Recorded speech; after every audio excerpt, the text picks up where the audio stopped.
Les sociétés pharmaceutiques jouent dur avec l'Amérique latine et les Caraïbes pour accéder aux vaccins contre la COVID-19, selon une enquête du Bureau du journalisme investigatif basé au Royaume-Uni. Alors que les négociations entre les pays et les firmes pharmaceutiques sont rendues privées, des responsables non nommés d'Argentine et d'un autre pays d'Amérique latine ont affirmé que Pfizer intimidait les pays. L'affirmation indique que l'une des demandes dans les négociations sur les vaccins est dès que les pays mettent en place des actifs souverains tels que des ambassades et même des bases militaires comme garantie contre le coût d'éventuelles poursuites judiciaires à l'avenir. Un expert affirme que la région est désavantagée dans les négociations, non seulement en raison de son statut socio-économique, mais aussi en raison de son manque d'unité. L'Union européenne a une plus grande capacité de négociation, surtout par rapport à l'Amérique latine et à sa tradition de division. Je crois que les multinationales utilisent le fameux principe de division pour conquérir, et elles peuvent même choisir des prix différents.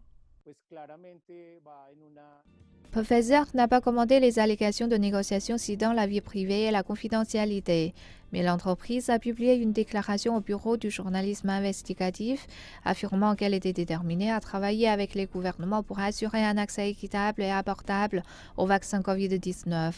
Pfizer a également déclaré avoir alloué des doses pour les pays à revenus faibles et intermédiaires de la tranche inférieure à leur prix à but non lucratif, ce qui comprenait un accord préalable avec COVAX, une initiative internationale visant à fournir des vaccins COVID-19 jusqu'à 40 millions de doses en 2021.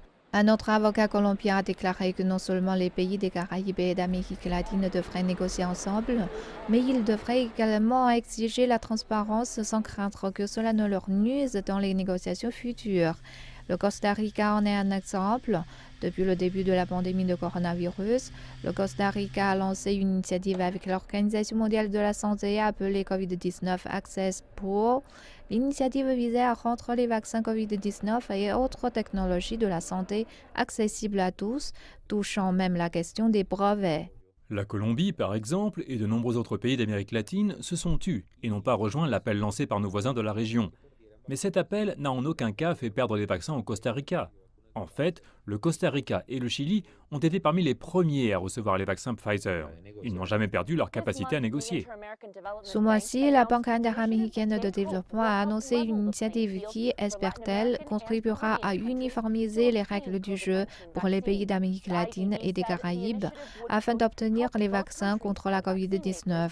La BID a déclaré que l'initiative aiderait les pays et les fabricants de vaccins à résoudre leurs obligations d'indemnisation, supprimant ainsi un obstacle majeur aux négociations de contrats de vaccins.